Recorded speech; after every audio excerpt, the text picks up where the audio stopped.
This is the Paul McGuire Report. I'm Paul McGuire. Today, as never before, you and I stand at the very doorway into the future. Imagine for a moment that you and I are standing, because we really are standing before two different doorways. You and I are standing, and many other people, countless numbers of other people, are also standing before a doorway, or let's put it this way, two different doorways into the future. And depending upon which doorway we choose to walk through, and each doorway represents the entry path into an entirely different future, our future, the lives, our lives, the lives of our children, the lives of our grandchildren, the lives of people we know, people we don't know, little children and orphans and people in need all over planet Earth, all over the United States. And so much, a lot. I really, I've said this so often that I know I have probably transgressed the law of repetition and have repeated it. But I am compelled to repeat it. And I'm still saying it, except I'm saying it at this present moment in a slightly softer tone. Why?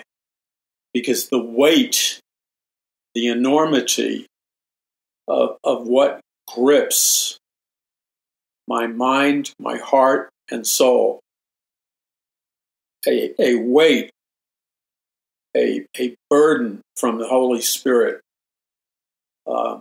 has been placed on me for decades and decades.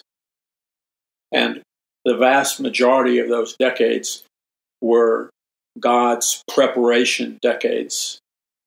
And so I had to just proceed forward by faith because I really didn't have a clear, airtight plan for where I was going. I had a general plan. I had a plan. I had a vision. But it wasn't airtight. It wasn't crystal clear. It wasn't, as they say in the feature film business, it wasn't in critical focus. And those of you that are photographers know that critical focus is when you're using a camera, any kind of camera, that employs a lens. And you can capture an actor or an actress or a nature scene or whatever, and it can be almost perfectly in focus. But if you're off just a microscopic amount, then you will lose what's called critical focus, and there will be a slight blur to everything, which you may want, if you want to, let's say, for lack of better words, romanticize the photo. There have been plenty of famous movie stars and movie star actresses who deliberately, whenever they got a publicity shot, this is going back into the 1930s in the film business, up to the present moment, they would deliberately make sure that the camera had a very subtle out of focus setting. So there would be a very, very almost unnoticeable blur over their faces that the average person really wouldn't notice. But it would get rid of their wrinkles. It would get rid of the lines in their faces. It would get rid of any fatigued look. So in the old days, in Hollywood publicity, up until the present time, blurring the face of a star or whatever is a technique that's still used to make somebody look more youthful and more attractive, and hide, most of all, to hide any faults they may have. Because this goes back into the decades long before plastic surgery was even thought of, and long before all this stuff that people can get shot up with, Botox and many other injections that can make the face look younger. I forgot how Botox works. I think it has something to do with, it's some kind of, don't quote me if I'm wrong, or you can send me an email and give me an education. I'm probably off on this. But I believe Botox, the injection is somehow poisonous or something like that. It's probably a bad adjective. To muscles in the face or other parts of the body, but specifically the face. So when you inject an actor or an actress or whoever wants a Botox injection, it causes the nerve ending to stop working fully, which then allows the nerve endings to just let the muscles completely loose. There's no constriction of the muscles. So the muscles just like externally almost like collapse. Now that sounds like weird, but what happens is that allows the wrinkles to be smoothed out. It can make you 10, 20, or 30 years younger. But as you know, what's dicey, maybe you don't know, I do want to come on for about Botox, and there's other stuff. I can't remember the name, but Botox is the most famous. But when you were in the Hollywood film industry, as I was for many years, and when you were an independent feature film producer and you cast actors and actresses, etc., and you spend a lot of time in that culture, now the whole nation, in just about every major city or any sizable town, has to be a sizable town, I suppose, there is now some kind of local, they go by all kinds of different names, spa treatment, but then they'll offer Botox injections, etc. And the idea is it makes the face look a lot younger. It also fills in crevices, it fills in the wrinkles, it gets rid of wrinkles, a lot can be done. However, as you know, and I know, there's a big gamble when you use that regularly, and depending upon who you hire, their level of expertise and training, by God's grace, and I'm going to be careful here because I don't like to use corporate names or the names of famous people indiscriminately. But being that we originally came to Hollywood my wife Christina was an actress, Christian actress, and I was a executive producer of science fiction feature films. And Chris starred in a few films, and she has a small but notable scene in Tom Selleck's Western movie, The Shadow Riders, and other TV shows and films. So in any case, we made a lot of friends, or we made we made a lot of friends over the years that she was working and trying to get work as an actress, and over the years I was producing feature films and promoting feature films and writing feature films and all that stuff. You just develop working relationships, friendships, and contacts within the industry. Now, what I'm about to say, I'm going to censor a lot of what I'm about to say because I don't want to be misconstrued as bragging, and I certainly don't want to drop names of people who are famous and destroy the potential privacy of the conversation. But we have a significant degree. I don't know what a significant degree is, but a percentage of our friends became very, very famous in the industry, household names, and very, very wealthy, because the film and entertainment business gives you that opportunity if you make it. So one of our mutual friends was not only an actress at the time, that's how we got to know her, but this particular individual, I'll just put it this way, she became so proficient. She became such an expert on like Botox and face and stuff like that. That her clientele is like exclusively the big time, big shot movie stars, actors, actresses. I mean, the best of the best of the best, because she has a reputation for making people look younger without destroying their faces. And I'll give you an example. My wife and I have been, when we're not busy doing stuff for the ministry or whatever, we're deliberately trying to be more selective in watching films. We've really stopped watching a lot of the news. Now, there's certain news channels I will watch because because of what I do. I need to be on top of what's really happening. But the vast majority of the mainstream media is not only worse than a swamp, it's like a radioactive gangrene barf pit from hell. I mean, it really is. It is immoral. It's filled with lies. I mean, it's the things that they say. I mean, talking heads actually calling for the death of a president and then go and pretending they're a journalist on a news network.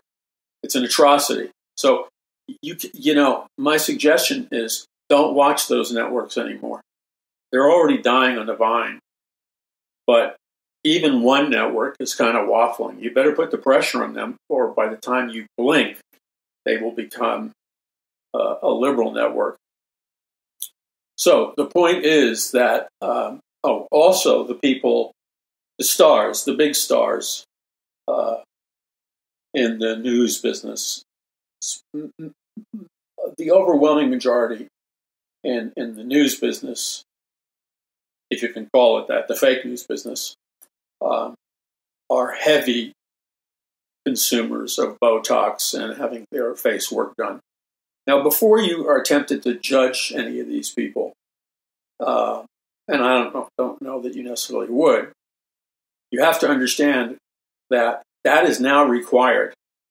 It's not required in every business. The vast majority of businesses, it's not required in.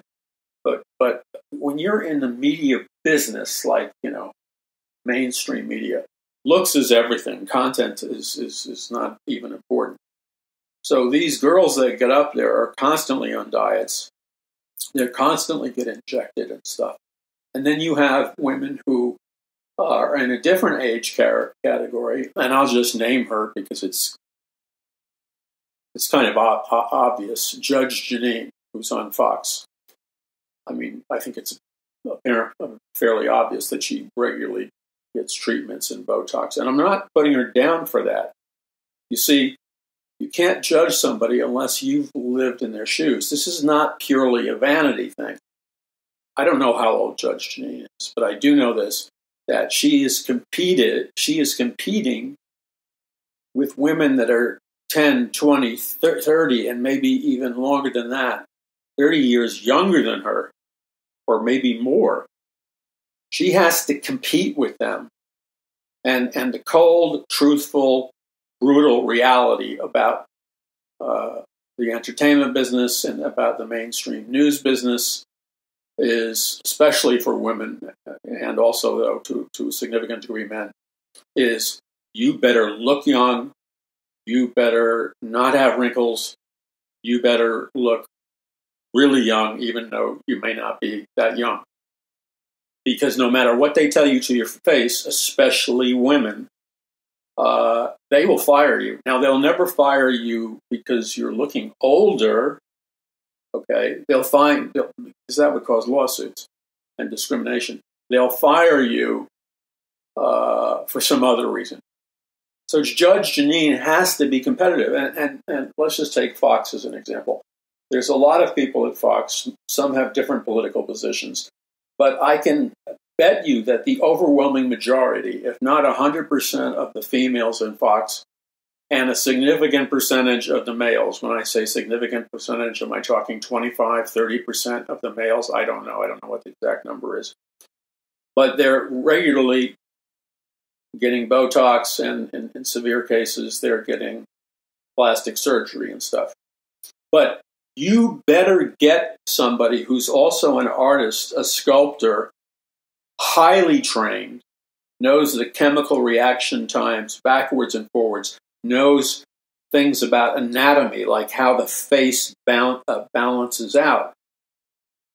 So this person that we knew from 30 years ago when we first came to Hollywood is now a superstar, literally a superstar, businesswoman, model, and inventor of an entire line of material and stuff that can make you look younger.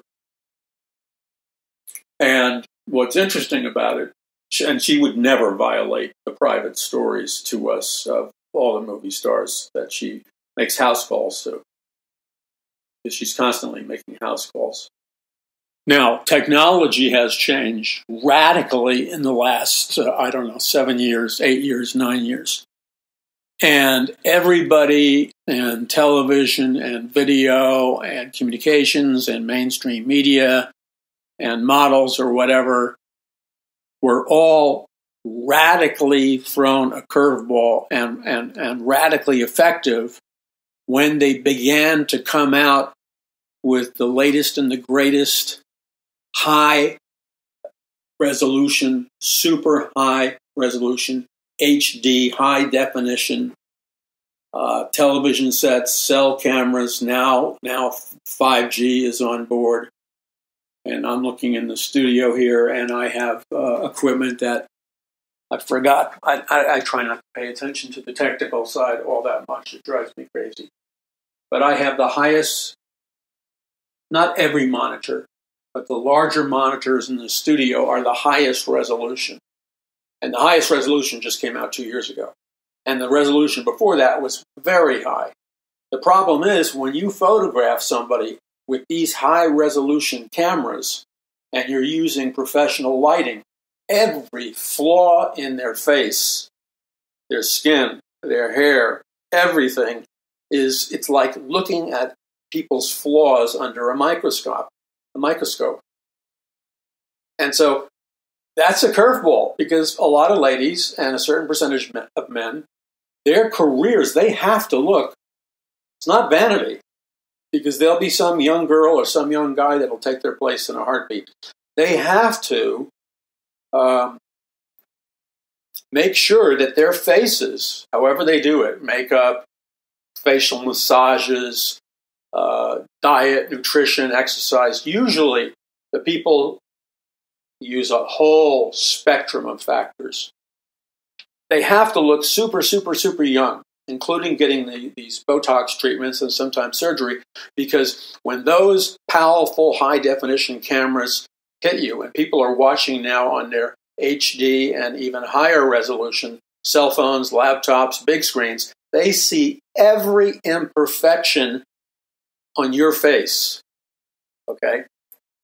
It's like lit up with lights. Now, the old days of hiding are gone. And then people have to make choices.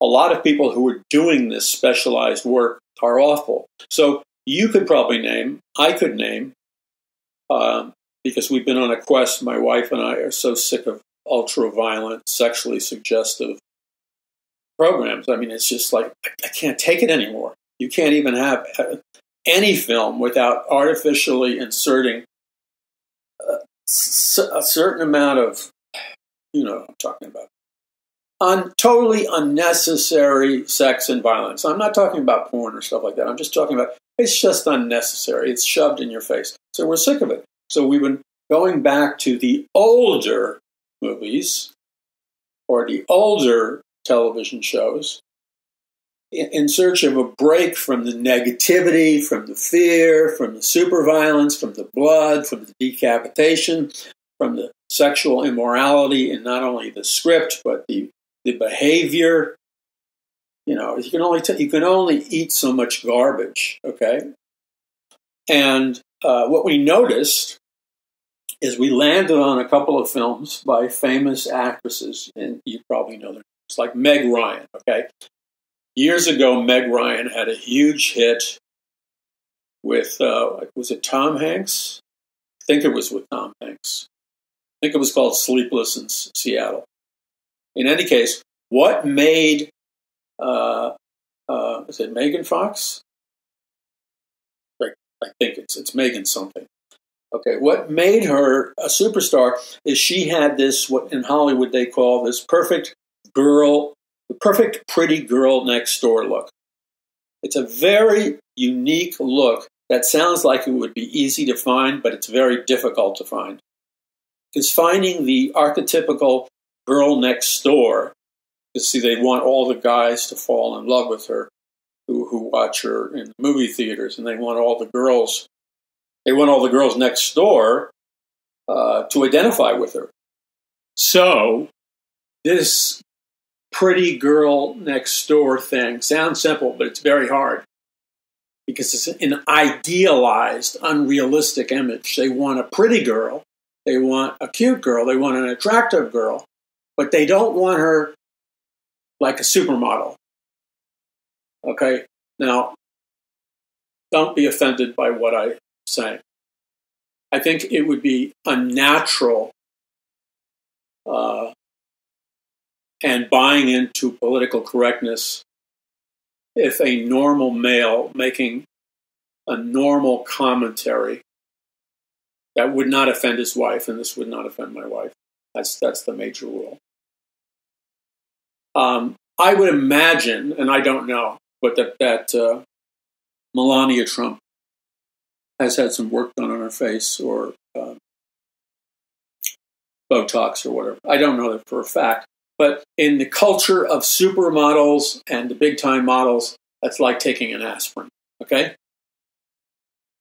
But whoever did work on her, if indeed she even has had work, because she has a very unusual bone structure in her face, where if you observe her face like a sculptor or somebody into anatomy, because of her high cheekbones and her ethnic background or whatever, and this is not racism,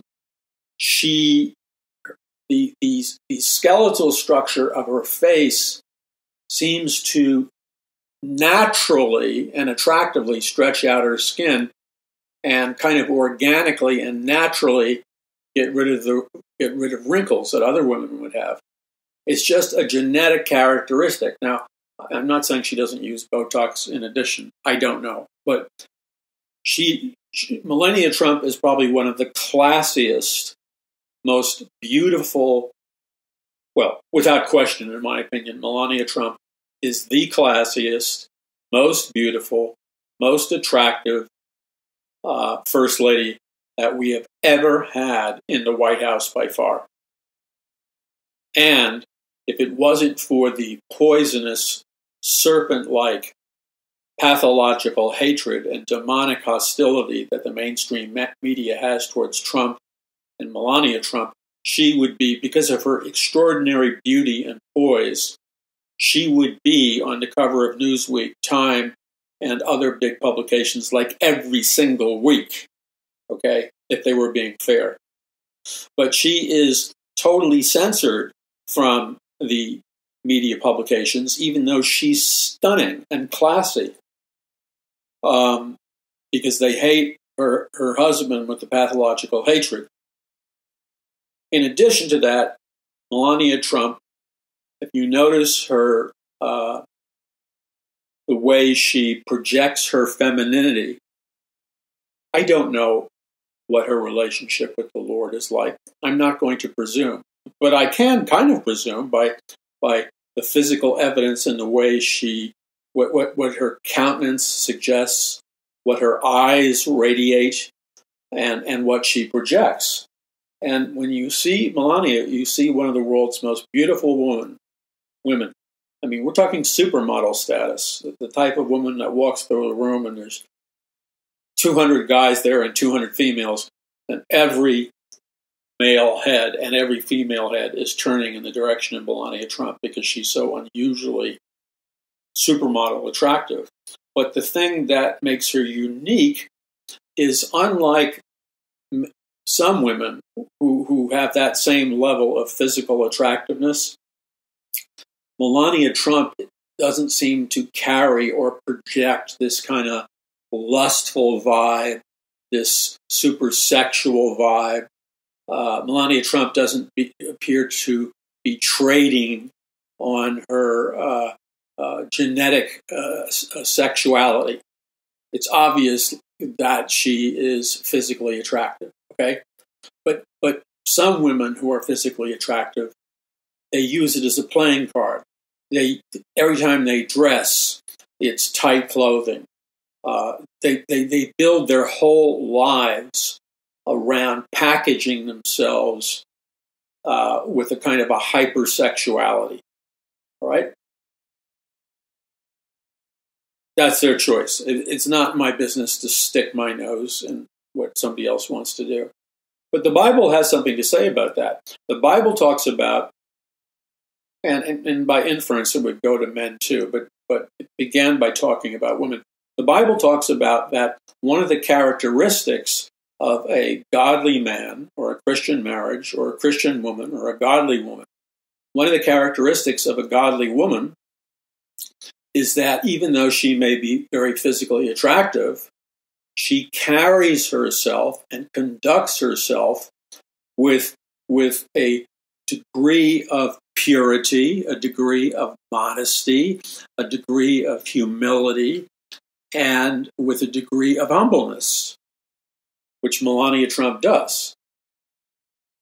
A lot of women, not all, I'm not making some blanket statement, a lot of women, not all, but we all know, come on, we're not stupid, a lot of women who are genetically attractive or whatever, they hype up their attractiveness and sexuality by wearing tight-fitting clothing, by wearing revealing clothing, by wearing seductive clothing or seductive makeup, carrying themselves and walking in a seductive fashion, etc., etc. We all know what this is about.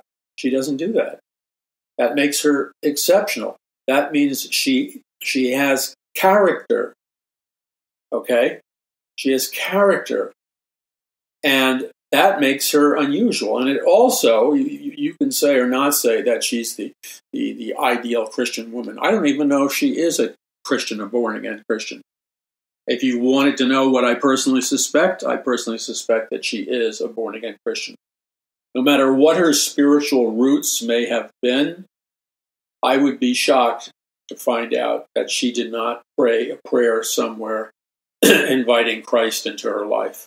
Why? Because when you look into Melania Trump's eyes, you see a sparkle of life that the only time I see that sparkle of life coming out of people's eyes is when I'm looking into the eyes of a man or a woman who's a born-again Christian, where the Spirit of Jesus Christ, the Holy Spirit, lives inside them. And so whether they're aware of it or not, they are projecting, they are emanating the presence of the Lord. And when you see the sparkle in their eyes, you recognize it as something familiar. You're looking at the sparkle of Jesus Christ coming out of her eyes. I see that in her eyes. Okay, now, this girl who handles the superstars, because this is such a dicey business with the makeup, especially when you're in high-stakes modeling and females in political careers. Well, let's not be naive. There are a lot of women running for high political offices all over the United States. Some are Democrats, some are Republicans, some are running for president or lesser offices. And part or parcel now in the business of big-time politics, female politicians on both sides use different forms of cosmetic surgery. They use Botox, etc. They're not trying to look like 20-year-olds. They have to, whether you like it or not, they can't get elected unless they are able to look they don't have to look like teenagers, but they have to look somewhat youngish. That's an ambiguous term, I know. And the same with men. The reality is, and Christians need to wake up to this. I guess I was forced to deal with it because I was in the film business. My wife was an actress, so you encounter those things 30 years before they hit the public. And what I noticed is that I would meet all these actresses, and they all, I knew roughly how old they were, but they all looked 20 years younger, and they all had their, quote, defects worked on. Now, you can say, well, that's vanity, blah, blah, blah, and that's fine. But remember that in this real world that we live in, it's image over substance. Content is secondary, and people judge a book by its cover in this media-oriented business. So, if you want to be elected, you have to put yourself together physically and take advantage of those things. So this person we know who's like one of the best at doing this in the entire world, she gets a private phone call on her cell phone, and I can't name the names of the people. She's very close-lipped about who her clients are. But they're the biggest stars in Hollywood, and she'll go to their mansions because they can't go outside, especially before they have a shoot or whatever. So then you take somebody like Meg Ryan. That's who I meant to get her name right. Meg Ryan had this perfect girl next door look, cute, pretty, attractive, but she wasn't vampy or sluttish. You know what I'm talking about? I'm just being real, so like just roll with me, okay? So Meg Ryan had this perfect girl next door look, and that's why she was big at the box office. I don't know what happened. She went to the wrong plastic surgeon, or she had the wrong Botox work done on her face. And whatever amateur did the Botox and the plastic surgery on her face ruined her face so badly that she completely lost her trading card. She completely lost her pretty girl next door look. She completely lost her, innocent, I'm pretty, I'm the girl next door. That whole thing that was written in every portion of her face. That's why they did not cast Meg Ryan because she was the most beautiful actress. They cast Meg Ryan because she was the pretty girl next door image. So she goes to a plastic surgeon, a Botox person. They ruin her face, and she has spent, I've heard, allegedly a fortune trying to get her face re-put together to look, close to what it used to be. Because she has not been able to work, get enough jobs, appear in enough starring roles, ever since she had this bad facelift and this bad Botox. She's kind of pretty, but dark, and lost the girl next door part. So we happened to see a movie with her after her facelift and Botox, and she was attractive, but this was a dark movie. It was a murder mystery, a dark movie, and we turned it off because the movie was unacceptable for us. I mean, we have standards. There's certain things we're not going to watch. But she had a pretty look, okay? She was attractive. She had many of the qualities that would make a woman a star in Hollywood. But the most important quality of all, which is her unique signature look, which is the pretty girl next door look, she completely lost. And so she stopped working. And she did a couple of films, and the Botox wasn't right. And because she was unable to capture the pretty girl next door look, her career was just bam. From Sleepless in Seattle, and I forgot what else she did. She's never been able to recover it. And tragically, there's a lot of women like that, and even some men. Now, in the movie Jerry Maguire, starring Tom Cruise. I always get asked about the movie Jerry Maguire, obviously, because I'm Paul McGuire. So everybody comes up to me at conferences that I speak at, or if they meet me in the street or whatever, and go, they'll make some wise guy, wise girl comment about, it's Jerry Maguire, and they'll shout it. And I laugh because it's funny to me. I mean, after all the years of being called Jerry Maguire, and then the punchline to the joke they give me is, show me the money. So when I say show me the money or whatever, they're happy. So I get a kick out of it. I think it's funny. Jerry Maguire stars Tom Cruise, but his female co-star was one of the hottest actresses in Hollywood.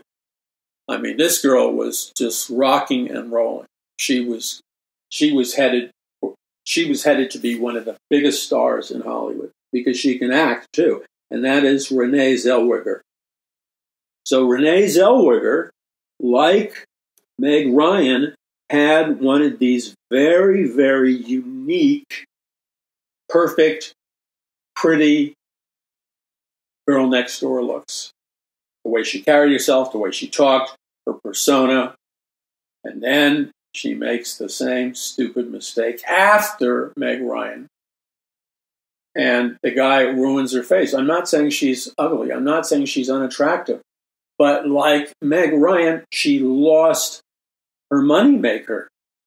And don't read into that any more than should be. And if you're reading more into it than what it should be, it's your problem, not mine. Okay? When I'm saying her moneymaker, you need to get out a bar of soap for your mind. When I say her moneymaker, I'm talking about her cute girl next door looks and mannerisms. She got Botox plastic surgery, totally lost it all, and she looked like she's improved it, but she's looked weird. So she is now back in the game, but with a big minus, because she's determined to go ahead and reprove herself again as a serious actress without the pretty girl next door look. Okay, because even in Jerry Maguire, she still had that pretty girl next door look. Okay, that's the whole reason Jerry Maguire clicked and the magic happened with Tom Cruise. There were many attractive actresses in the Jerry Maguire movie.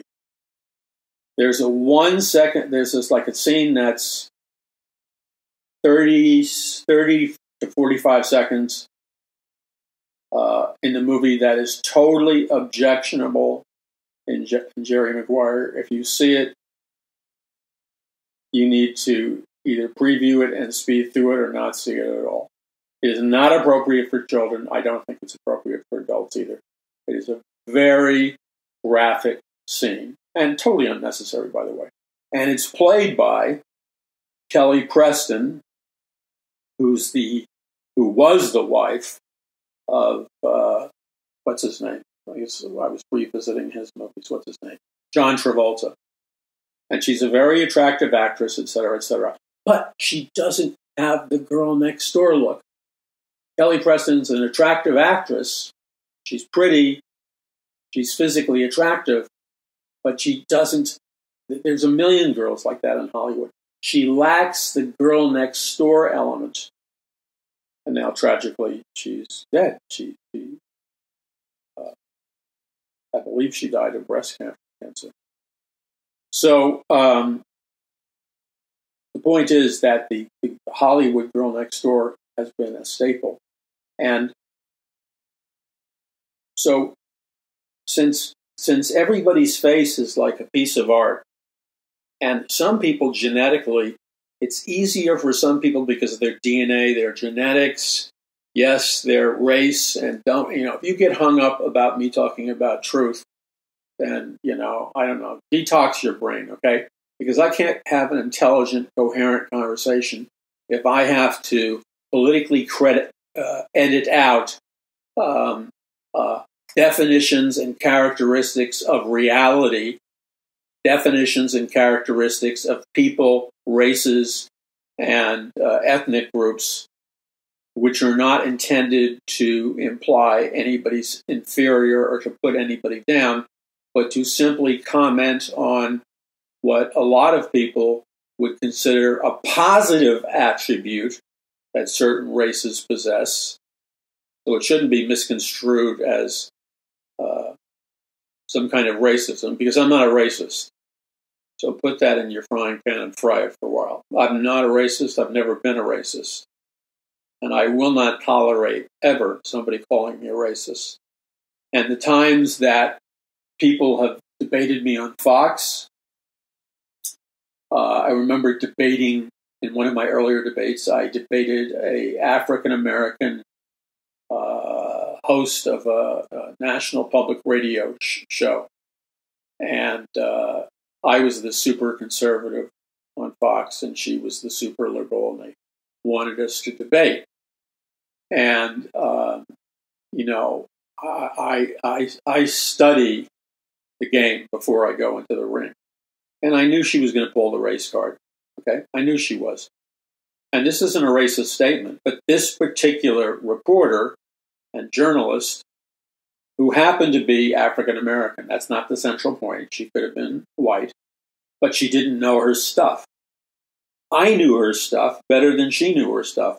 And by stuff, I'm talking about her personal knowledge of the civil rights movement, Black history, versus my personal knowledge of the civil rights movement and Black history. Yes, it's true. I can't possibly know what it's like to live as a Black American or African American in America. I can't possibly tell you I know what it's like to be discriminated against and treated in an inferior or disparaging manner simply because of my race. And yes, I do enjoy unique protections because I am white, right? That's full transparency. And it happens to be true. Now, am I saying that's good? No, I'm saying that's a bad thing. It needs to be dealt with, all right? But it's not dealt with by burning down cities and shooting policemen in the head, nor is it dealt with by creating a super hot chamber climate where the cops have no sleep, they're armed, they're like half crazed from no sleep, et cetera, and they're baited into violence. I'm not whitewashing, no pun intended, the places where there's been criminality found on the side of the police, but there's also been criminality found on the side of the demonstrators. So this girl next door look. So I had to debate this Black activist female. I would say she was attractive. She was personable.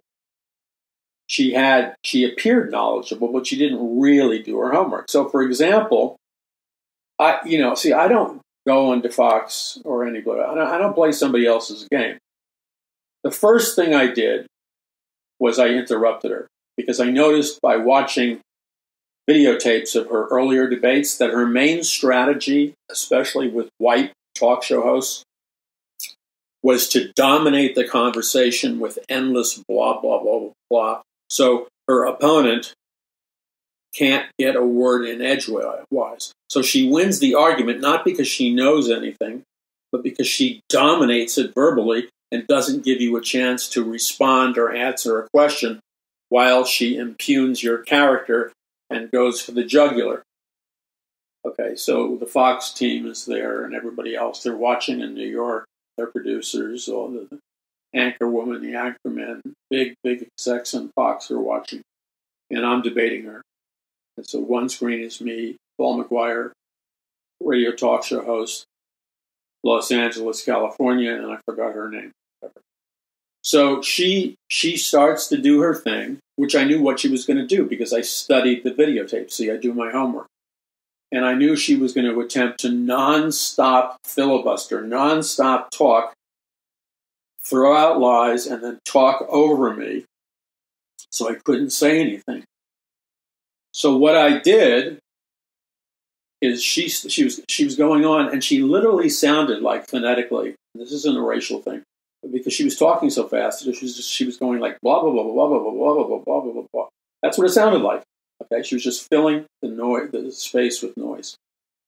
So I interrupted her, and I said, just because you blah blah blah blah blah blah blah blah blah blah and blah blah blah blah blah blah, and I annoyingly did it for like a minute. I said, doesn't mean you have a clue that you know what you're talking about. All you're doing is going blah blah blah blah blah blah blah to keep me from talking.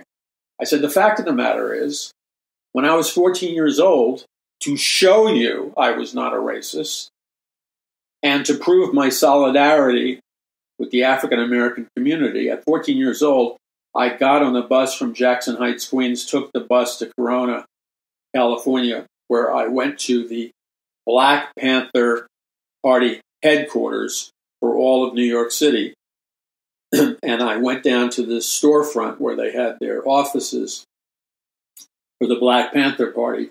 And I asked if I could become an official, as a white guy, could I become an official member of the Black Panther Party? Could I join the Black Panther Party? And remember, I was walking among gang members and thugs, and everybody was wearing black leather jackets. And if I had any sense in my brain at the time, which believe me, I didn't, I would never have done something. Because I was about ready to be jumped by the local gang when they saw this white guy come out of the bus on Northern Boulevard. But fortunately, just up ahead, it wasn't that many feet. I knew that if I could walk quickly, I could get myself to the entranceway into the Black Panther Party headquarters. So as the gang members saw me headed into the Black Panther Party headquarters, they backed off, and they wanted to see what was going to happen.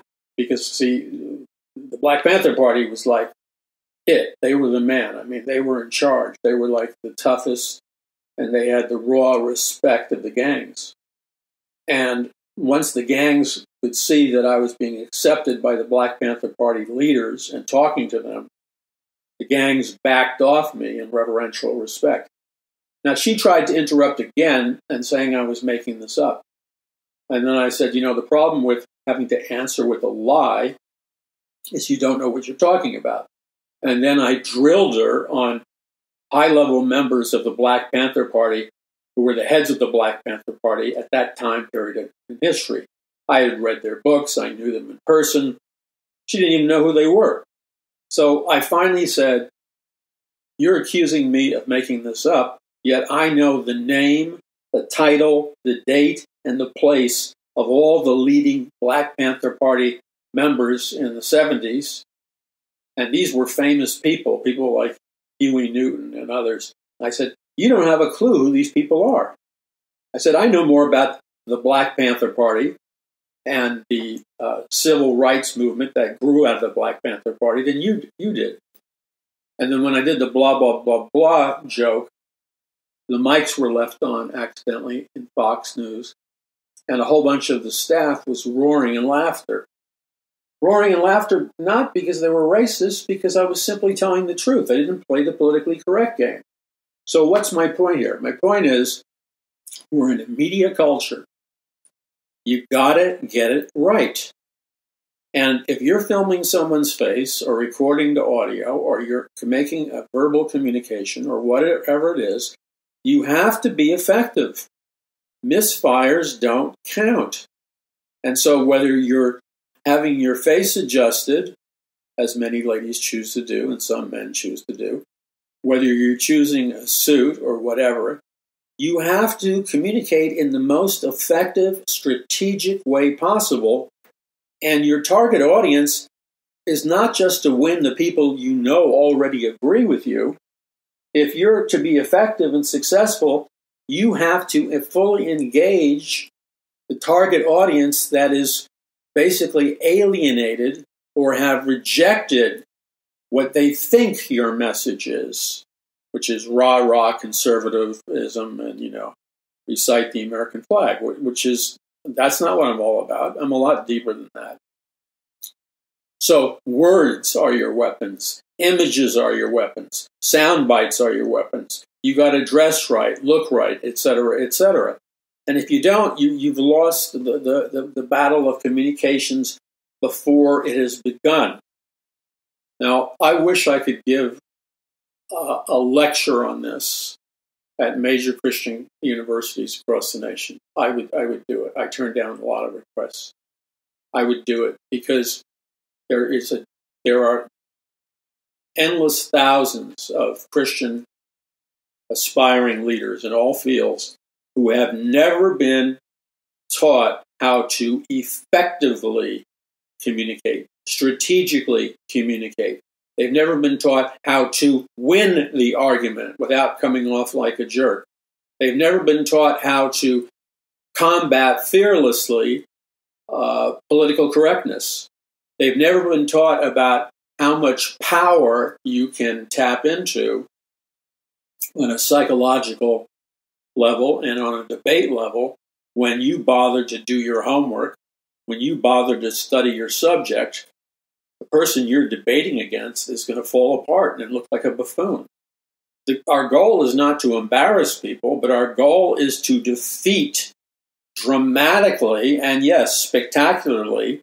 Our goal is to defeat spectacularly the lies of the enemy, to defeat once and for all. You know, give me a paragraph on Fox or some other big media outlet, and I can take down, in a 15-minute conversation, if I can speak that long, I can take down any seduction that communism, Marxism, socialism, and the rest of that garbage has. Why? Why am I effective? Because I've studied. I've trained myself. And that's what you've got to do in any arena of life, whether you're going for a job, whether you're going for a career or whatever it is. You've got to study. You've got to acquire knowledge, which is power. You've got to read. You've got to watch videos. Here's another case in point. And you say, well, why are you saying this? Because this is obvious to me and you. I can't tell you how many few secular politicians bother to do this and come off looking like buffoons. But Christian spokespeople, men and women, when you're coming off like a buffoon, you're not winning the argument. People are dismissing you. Here's another example. By the way, of all the debates that I had on Fox News Work and CNN, which were a lot of debates over 10 years, I can say that I did not lose a single debate and that I won every single debate that I participated in for 10 years. There were some close calls, but I always won. And this is why I won. Because in my first debate, I knew that I was a gifted debater. So we all have pride. Paul McGuire has to deal with it too. And I began to rest on my pride and rest on the fact that I knew that I was an incredible debater. I knew that I never lost a debate, and I knew that I could pulverize just about anybody, plus make people laugh as an effective tool in winning the debate.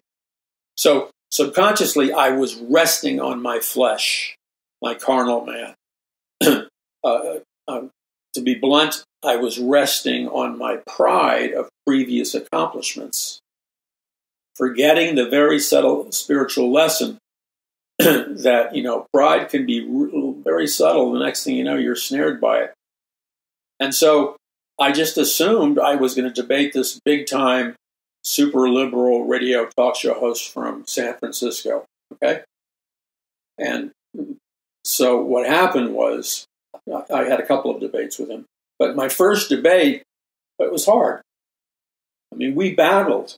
I'd take a punch, he'd take a punch. I'd take a punch, he'd take a punch. And we were both delivering some knockout blows. But I can't say that either of us lost or either of us won. I might have barely won, but barely. I certainly didn't win. Now, I said to myself, whoa, I realized when I was talking to my wife, I was unprepared. I underestimated my enemy because of my pride. Big mistake. So I got on the internet and I watched about 8 or 9 of his debates, his earlier debates on Fox or CNN. And I studied his techniques, like prize fighters used to do with 8mm film and stuff. And so I realized the very same techniques he was using to dominate the debate, the techniques he was using to control me, the techniques he was using to marginalize me and maximize himself, that in our debate on Fox just a couple of weeks earlier, he had done all those same maneuvers, point by point. He just went through his playbook and did it. Problem is, I didn't study it, and so every time he would launch out on an attempt to take me down, I would have to figure out on the spot what to do, which is a lot more work than watching him and studying him and know what he's going to do by his previous performance. So, thank God, I learned from my mistake. And I learned he had about 5 or 6 knockout blow verbal rebuttals that he would work in. And he wasn't all that imaginative because he kept using them. Okay, so instead of debating with him before, millions of people and losing, I now debated him, but now it was like I was hammering him hard. He was on the defensive from the first sentence since he got out. He was on the total defensive. I had him boxed in, and I was pulverizing him with questions, facts that I had memorized, documentation, and he wasn't used to it because at this time, it was early in the game. Paul McGuire this was now Paul McGuire's only second live nationwide debate on Fox News. It was only my second one. Okay. So I was the new boy on the block and I had to prove myself. So I hammered him in the debate, and because I humiliated him, not because I was being punitive, not because I was being mean, but because of his big ego, I was humiliating him because I kept bringing up things that he could not answer because I knew what was going to drive him to the breaking point, and I knew that his ego and temper would be his own demise. And look, let's get real. We have many of the same faults that we criticize others for. So what happens is I'm winning the debate, I'm pounding on him, and the next thing you know, he thinks he's just going to totally give me a knockout verbal response. It's a cute little joke. Had something to do about denial. Because I accused him of living in denial, and he made some joke about the Nile, river in Egypt or something, but his joke didn't work. So what happened was I got in my remark. He was humiliated because he couldn't answer it, which means he looked like a doofus. And then he didn't realize it, but Fox did not take the cameras off him. In the transition, Fox News Network left the cameras and the microphone on and faced right at him.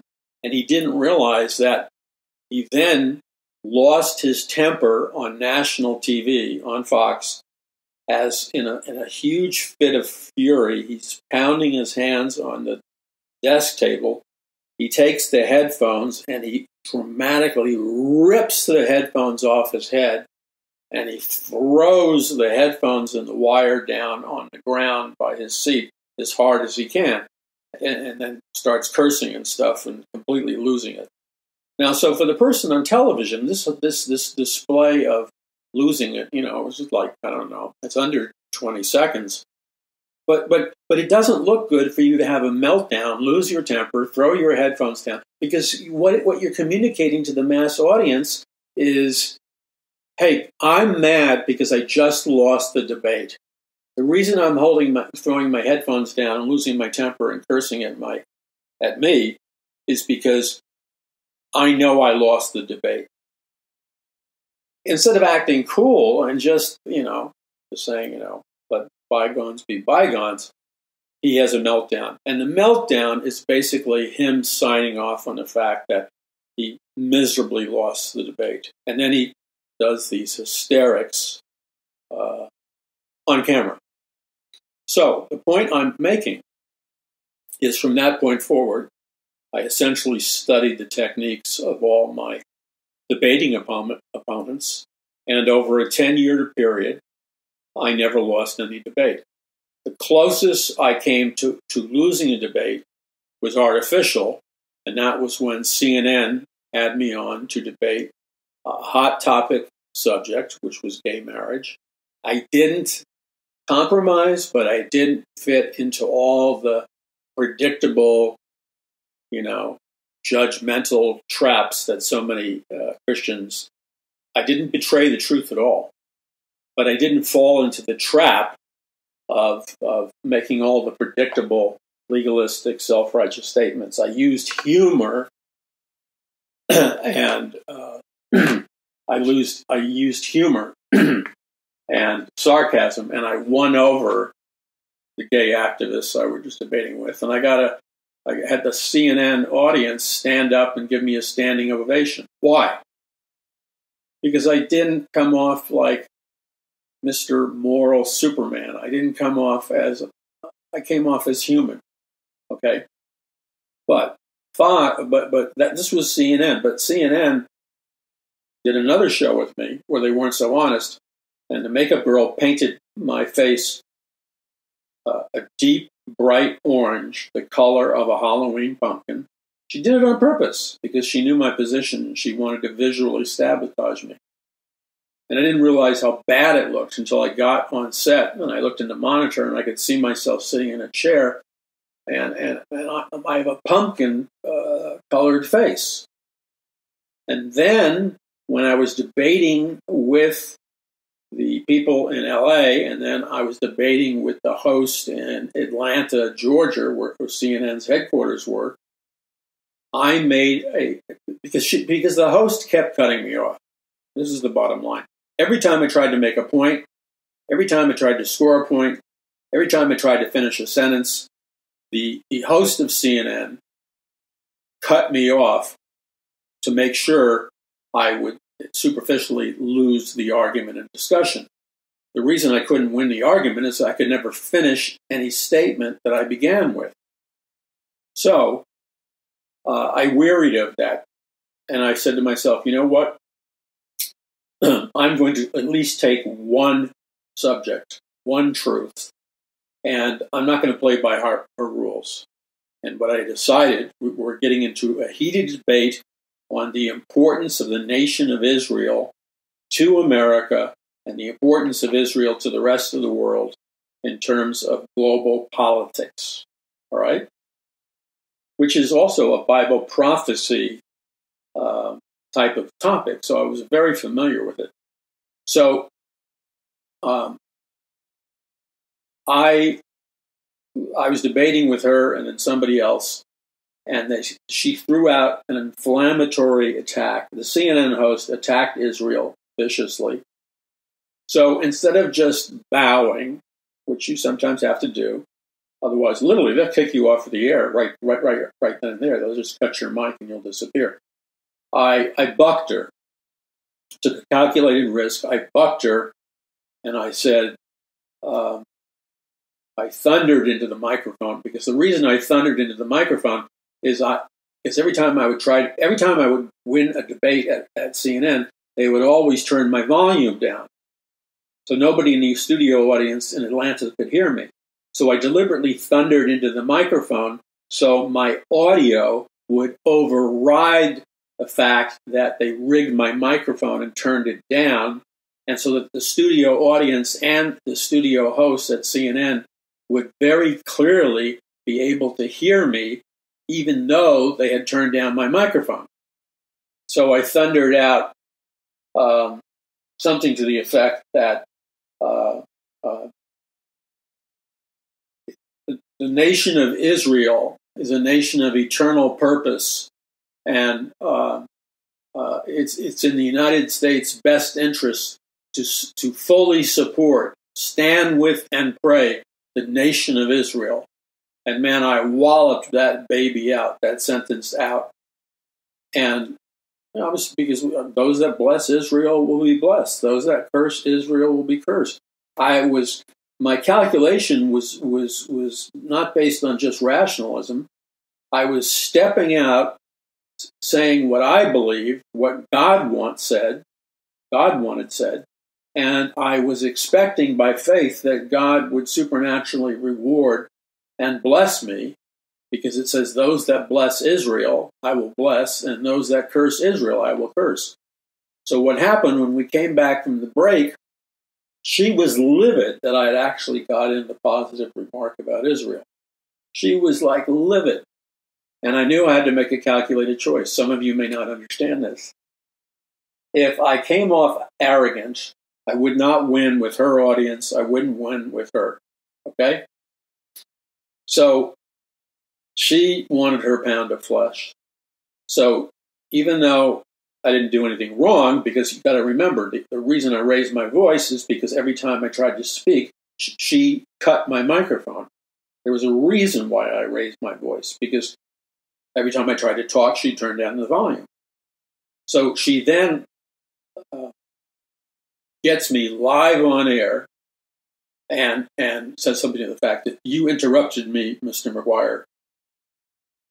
And she set it up in such a way that she was expecting an apology. And then I had to make one of those all-important nanosecond decisions. I wasn't afraid. I had declined to be on other shows. I don't need CNN. I wasn't afraid. But I didn't want to make a non-strategic decision.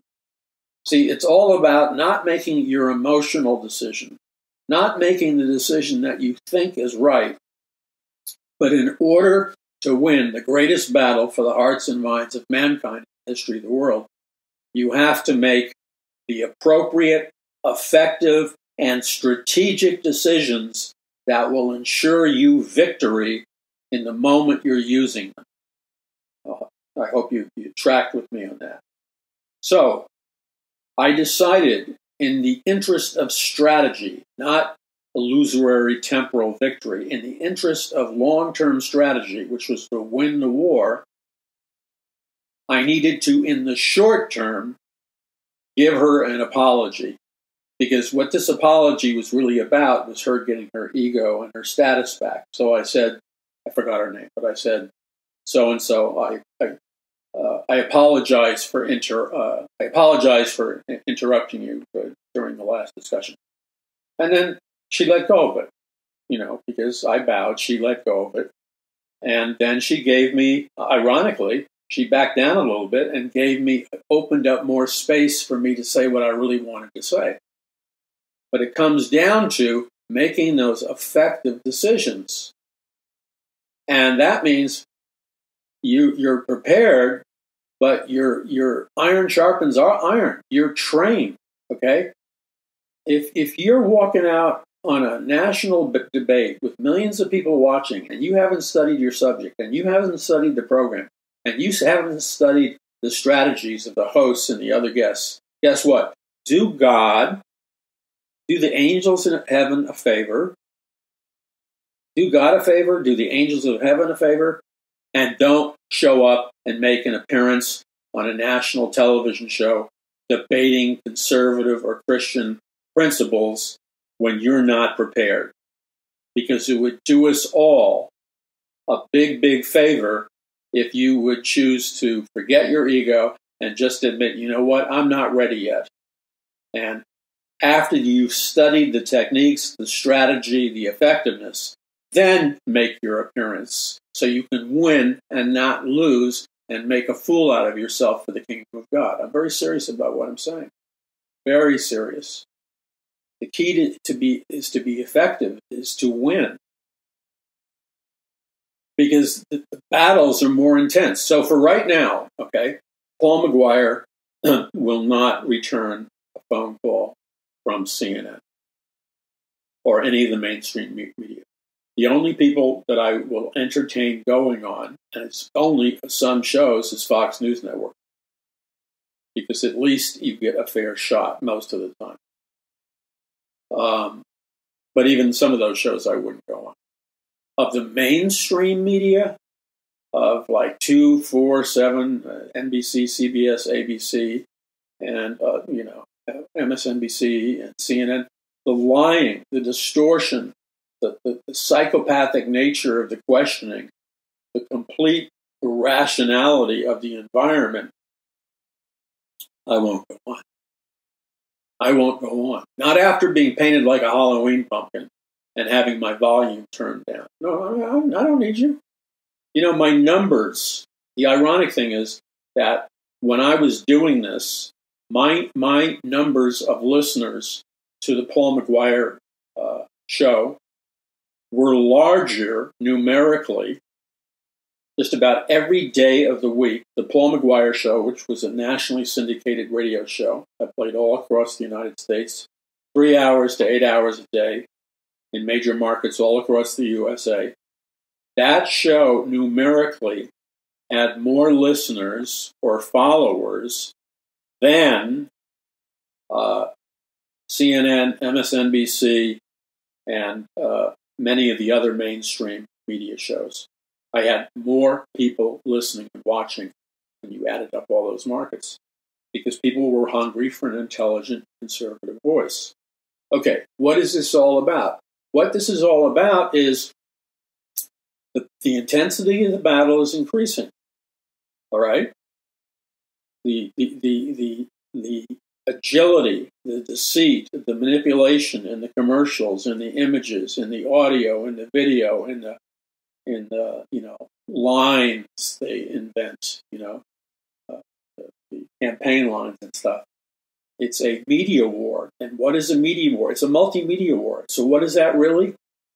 What the presidential election race really is, it's a microcosm of this greatest spiritual battle for the hearts and minds of mankind in the history of the world that's going on right now in the United States, European Union, and around the world. What's happening all around the world, especially with millennials and young people and even young adults. My work, my research as a writer takes me into all kinds of worlds, all kinds of environments, meeting all kinds of people. Many of them are exceptional in their fields. I mean, people who work for NASA and JPL, and I could go on and on and on. And you'd be surprised how many highly intelligent people, highly educated people, may have completely different politics and a completely different philosophy than you have. And you would be surprised how many people I meet, maybe the same is true for you, but I live in California and New York. You would be surprised that so many of these people who are kind of like atheists, agnostics, etc., they came from born-again Christian families in the Midwest. Or half their family is still, really solid born-again Christians. And I asked myself, well, what happened? Okay, what happened? How come they didn't continue to walk? How come they rejected the faith? And and then that's one of the main purposes of this ministry. This is something I asked the Lord for 30 years ago. I said, Lord, I'm asking you to use me, Paul McGuire, and to use this ministry, Paul McGuire Ministries in Paradise Mountain Church. I'm asking you to use this ministry to win millions of souls to Jesus Christ and to capture and regain millions of souls who have backslidden and have turned their backs on Jesus Christ. Lord, let this ministry be effective in its approach, in its communication, in its books, in its content, in its video, in its audio, in its social media, and the way we approach things.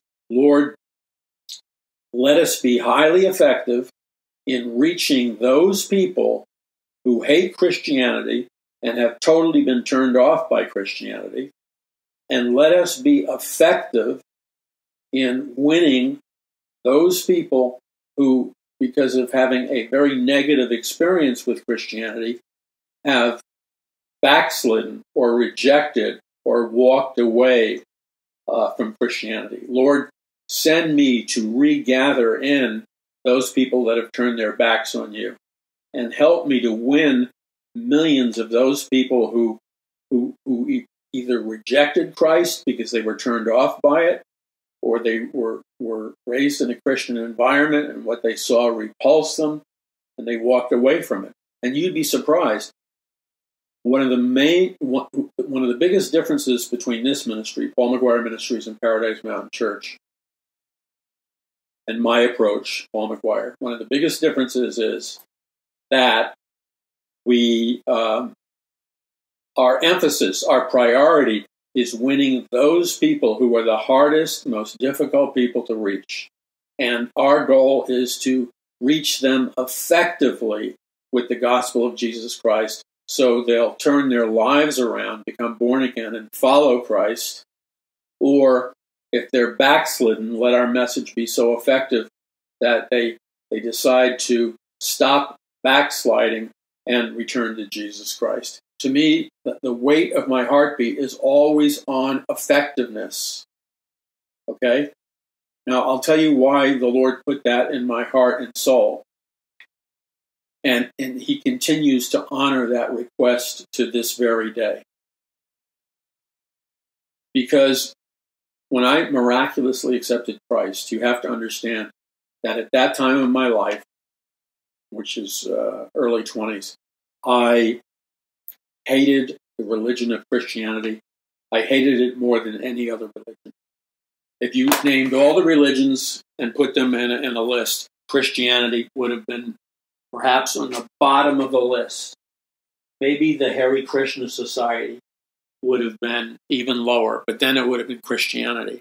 And you remember the Hare Krishnas are those people who would wear those day glow orange pajamas and dance up and down in airports, banging tambourines, chanting for money. They would have shaved heads and long ponytails, and they would bang their tambourines and sing this Hindu chant. Sorry for the Hindu chant. It would be something like, Hare Krishna, Krishna Krishna, Rama Rama, Hare Krishna, Krishna Krishna, Krishna Krishna, Rama Rama. And they chanted, like until they got into a trance. And I said to myself, that is the worst religion known to man. Christianity is second. Because basically, to be Hare Krishna, you had to be a full-blown psychotic and lunatic.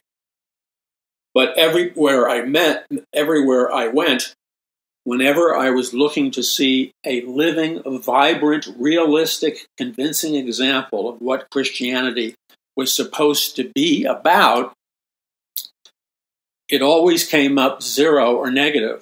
Every time I looked at a so-called Christian institution, Christian ministry, Christian witness, Christian whatever, whenever I was exposed to something Christian, it was always a deeply negative experience, which reinforced in me a negativity. It reinforced into me a intellectual rejection of Christianity as not possibly even being remotely true. Why? Because every Christian I debated with didn't know what they were talking about. They knew nothing about history. They had no knowledge about anything. Every Christian I debated with in debate classes, I remember my first year at the University of Missouri, majoring in altered states of consciousness. I attend the debate class. As usual, I'm stoned, when I attend debate class. Most people probably wouldn't have known that I was stoned, except for people who got stoned. But because the way I conducted myself, even though I was high, I conducted myself as a fully engaged, fully intellectually alive, fully sharp, and cognizant individual. I didn't walk around in a stupor, that's what I'm trying to say. So I go to debate class. It's like one of the first debate classes. And I'm going to confess something to you now that I forgot until like 4 months ago. As I was reflecting on this, I had forgotten that once upon a time in Paul McGuire's life, one of Paul McGuire's biggest secret fears and phobias was the terror and the horror of being called upon to make a speech or a talk publicly. The thought of public speaking or making a speech in public gripped me with terror. It made me shake. It was my biggest fear. Now, I forgot that. And then I forgot the statistics that I had read, that I wasn't the only one.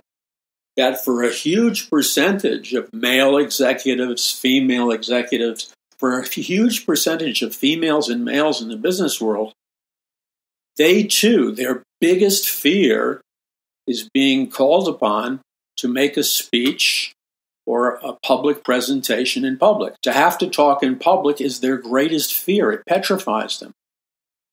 Now, I forgot that I had the same fear. But you know how we play games with ourselves. I pushed that fear into my subconscious. So, the first time we debate, there's no warning. These two girls are in the classroom, debate class. I'm in the classroom. There's about 30 other people. And these two girls make a presentation about why Christianity is historically true, scientifically true, and why Christianity and the resurrection of Jesus Christ really happened. Okay? So I'm listening. I'm listening fairly intently. These two girls give a presentation. And they talked for about 10 or 15 minutes, okay? And that was her presentation, and that was supposed to convince us that Christianity was true. So I simply, and I admit to you, I wasn't the nicest, okay? I'm sorry. I kind of cross-examined them, and I probed them and asked them questions about what I perceived to be inconsistencies, unanswered questions, gaps in their theories, stuff that was illogical and irrational. I paid attention to that, and then as a counter-debater, I asked them questions. I pinned them down with the standard questions that people use on you and me today, like, how can you say that God is a loving God and he allows so many horrible and evil things to happen? I mean, you can bet people are going to ask you that question. How come God doesn't allow everybody to go to heaven? I mean, these are hard, but they're simple questions. So after I probed them with these questions in front of the whole class, they were shaking and trembling because they could not answer from an intellectual, rational, logical perspective. They could not sufficiently answer any of my questions or challenges. They didn't even try. After a couple of minutes, they started to break down, and I wasn't trying, I promise you, I wasn't trying to humiliate them. Because this wasn't Fox, this was a college classroom. But they started to break down and cry and sob. And they broke down and cried and sobbed because they were so frustrated that they were unable to answer any of my questions, and they feared, correctly so, that they looked like idiots and morons for being totally not properly equipped to answer the questions that would be raised in their debate. And so by simply asking what anybody would ask, they fell apart and started crying. And a lot of people felt sorry for them in the classroom. And I didn't feel good that they were crying. But I didn't feel sorry for them either, because nobody warned me. And I wasn't trying to ridicule them. I was just trying to intellectually, forcefully refute their claims in Christ. You understand? I wasn't trying to pick on them. So, God knows how to take care of his own. I don't think I've ever told you this part. So anyway, the professor, he must have been a Christian or something. Or the professor may have been setting things up to humble me, which was a good thing. So anyway, my time, I'm given my assignment. It has to do with the debate of Christianity with these girls. And so like 2 weeks from now, I have to deliver now like a 45-minute presentation in front of like 3 of his classes. He must have done this on purpose. And secretly, I discovered that I am terrified about speaking in public places. I never realized it. The reason I never realized it is I never asked myself the question. And so I'm getting ready. I'm doing all my studying, but privately in the room in the house where I live, I'm shaking, man. I'm not letting any friends see how scared I am. I'm not scared of them. I'm just shaking of fear of public speaking because, the fear of public speaking is connected to the fear of being perceived as an idiot. And I was shaking. And so, like a bigger idiot than I was before, some guy that I was living with said, hey, man, what will really make you mellow during the debate and get rid of all your nerves and you'll just chill, and he pulled out a reefer marijuana cigarette. He says, just have some tokes of this, man, and it'll be a breeze. Okay, I don't know what was in that joint besides regular marijuana.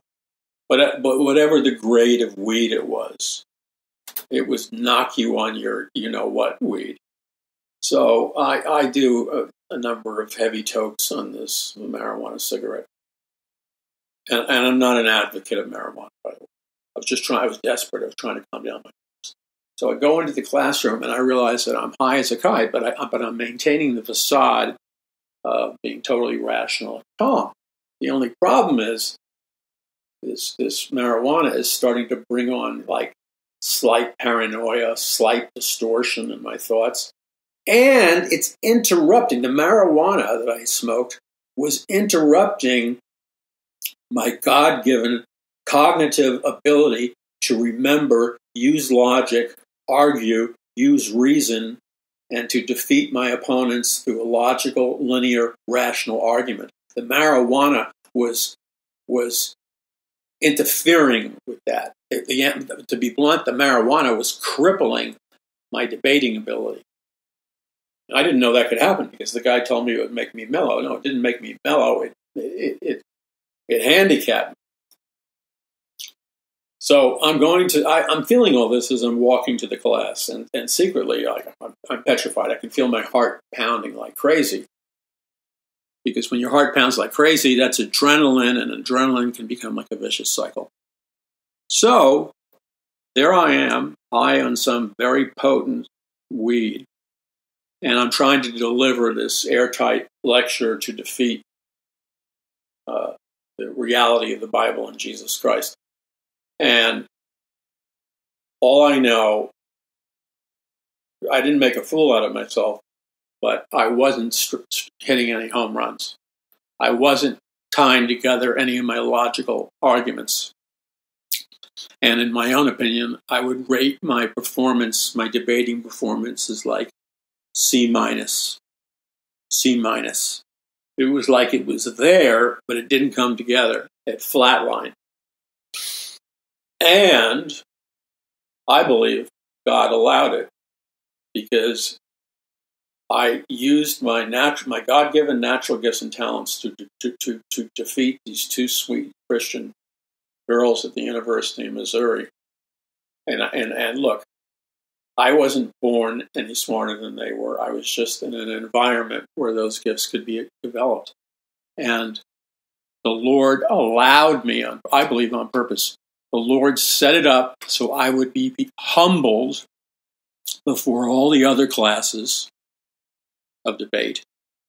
I believe the Lord set it up that I would be humbled, that I would be deliberately humbled in front of these girls, in front of the professor, because I was so cocky the first time. And so it's like the Lord said, okay, now I'm going to remove my hand of protection off you. Because I think I went over the line when I used my verbal skills to attack two of his children who were preaching the gospel. So I believe God punished me, and I was humiliated and disgraced in that debate class because I didn't win. You know what I'm saying? And yet, that's okay. God still loved me. And it was necessary for me to receive that discipline from the Lord. And it was necessary for me to receive that chastisement from the Lord. And it was necessary for me to be humbled before the Lord. Because it was only then, after the Lord began to continue to break my proud spirit and to break my rebellious nature, the Lord allowed things in my life to come up that would break my pride and break my rebellious nature, so that I would be forced to humble myself and come to him and to cry out to him alone, Jesus Christ, King of Kings, Lord of Lords, to cry out to him alone to be my Lord and Savior, my deliverer and rescuer. So I know we went a long way around the mountain, but you see, if you gave your life to Christ, and then you copped out on the deal, God's going to keep pursuing you. He's going to bring you back. There are people listening to me now, right now, all over the world. Say, how do you know that? I read the communications I get from all over the world on our various social media. You need to connect to that. Go to paulmcguire.us, follow the YouTube, follow the Vimeo, follow the Roku, follow the Facebook pages, multiple, follow the Twitter, follow all the different platforms for podcasting, follow the video prophecies, follow the daily radio show, paulmcguire.us. Read the books, the free articles. We have such a powerful amount of effective communication for you. But the Lord allowed me to be humbled so that I would cry out to him for his wisdom, his deliverance, and that the Lord would now begin to force me to be painted into certain corners in life where I couldn't use my intelligence, my cleverness, my resources to triumph or escape. The Lord put me in positions where I would be desperate in my need for his help. And it was only when I was brought to a place of desperation in need for his help that caused me to cry out to God with purity of heart and ask God in desperation to supernaturally intervene in my life, supernaturally deliver, supernaturally rescue me, and supernaturally make me born again and transform my life. In other words, as is often the case when we're proud and rebellious, as is often the case, the Lord will often have to allow us to be broken, humbled, and chastised so that from our humility and chastisement, we'll truly cry out to him and really mean it. And that happened, and that began the slow change in my life. You see, God knows how to discipline his own. And this is a word of the Lord to you from me right now. Wherever you're listening to the Paul McGuire Report on planet Earth, I feel that the Lord has put this in my spirit strongly to share to you listening now. Okay? And what the Lord is showing me is there's a large number of people, you know who you are, that you're listening to the Paul McGuire Report now. Yet you've got a wall up, you're preoccupied, you're not fully listening, you're hearing it, but you're not really opening the door of your heart to the message. And you're not really sensitized to the Lord calling you out by name right at this very moment. Because right now, at this very moment, the Lord Jesus Christ is calling you out by your individual specific name.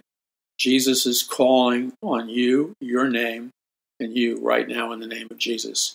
He's calling you to come out from the midst of them, and Jesus Christ is calling you to return and join with him, be in fellowship with him, and reconnect